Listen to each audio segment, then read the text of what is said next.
Assalamualaikum warahmatullahi wabarakatuh. My name is Luqmanhakim Bin Abdul Halim, number matrix 059167, and for today's video, I would like to talk about the role of sub-state actors, which is in the case of leadership or presidency. And the question in this video go on like this: How does the leadership of a certain country or state can affect their foreign policy? And to answer that question, I have prepared 4 points to explain the topic for this video.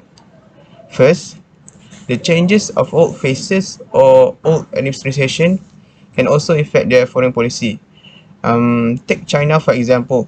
Before China had been under the leadership of Mr. Xi Jinping, they are led by a person called Hu Jintao, who is less authoritarian kind of president of China.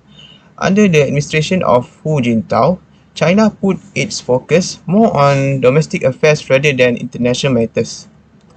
After the ascension of Mr. Xi Jinping, he already changed China to become more aggressive in their actions, especially regarding international affairs. Take for example like the issue on the South China Sea with other neighboring countries like Philippines, Malaysia and Vietnam. Next, we'll go to point number 2. The charisma of a leader also has an impact on the foreign policy of the country.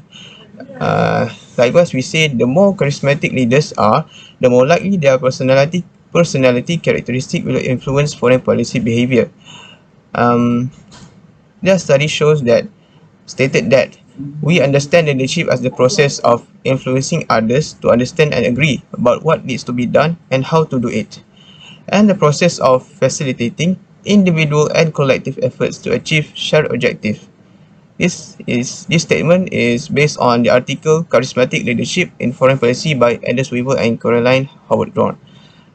Take for example Mr. Donald Trump, who leads America. Sure, his instructions sometimes doesn't make any sense, but people were accepting it because of his vibrant personalities. One of the famous policies he made was surely the Make America Great Again or American First, which prioritized the interests and needs of American people first, rather than other parties outside of the United States. The third point is, the more authority or personal control head of state have over foreign policy, the more likely their personality characteristics are to affect their foreign policy behavior. I think it's easier to strengthen this point as it can bring many exemplary individuals such as Joseph Stalin of the Soviet Union, Adolf Hitler of Germany, and Saddam Hussein of Iraq. These kinds of leaders can alter their government's policies very easily because of their authoritarian leadership and demanding manners. The last point is about the training in foreign affairs.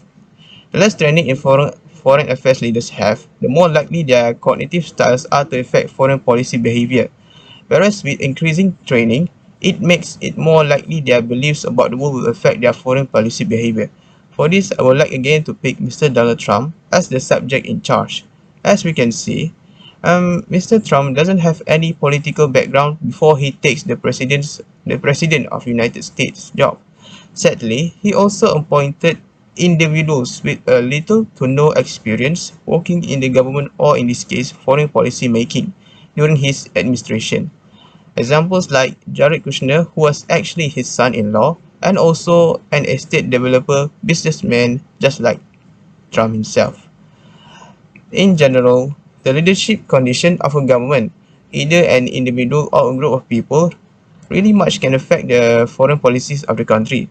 So by all sort of means, those who have the ambition to be a minister or president must have the acquired knowledge and values, not just on how to govern the country, but also on how to manage relations with foreign countries. Thank you. That's all.